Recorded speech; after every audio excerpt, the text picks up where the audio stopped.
Pour se développer, les entreprises, quelle que soit leur taille, ont besoin de financement. Pour cela, elles disposent de plusieurs moyens, parmi lesquels l'emprunt bancaire, le financement participatif, l'introduction en bourse ou le capital investissement. En effet, le capital investissement consiste à prendre part au capital d'entreprises non cotées en bourse afin de financer et d'accompagner les grandes étapes de leur développement. On distingue 4 types d'interventions selon le stade de développement de l'entreprise. Le capital risque, pour investir dans des sociétés nouvellement créées. Le capital développement, pour accompagner des sociétés en phase de croissance. Le capital transmission, pour racheter les parts vendues par les actionnaires d'entreprises rentables. Et le capital retournement, pour participer à la restructuration et au redressement d'entreprises en difficulté. Concrètement, comment investir en capital investissement? Le capital investissement se déroule en 6 étapes. D'abord, le fonds collecte de l'argent auprès d'investisseurs.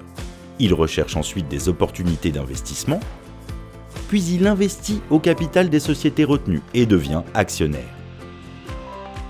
Le portefeuille mûrit, puis quelques années plus tard, le fonds revend les parts des sociétés dans lesquelles il a investi et distribue la performance entre tous les investisseurs.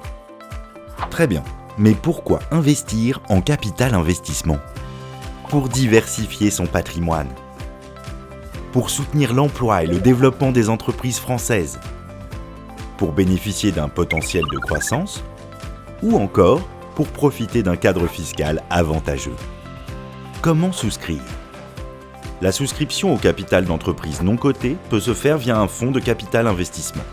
En fonction du type de fonds, 3 supports d'investissement sont potentiellement éligibles.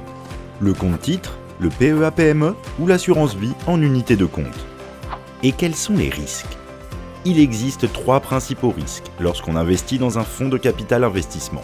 Le risque de perte en capital, le risque de liquidité et le risque lié à la valorisation des titres non cotés détenus par le fonds.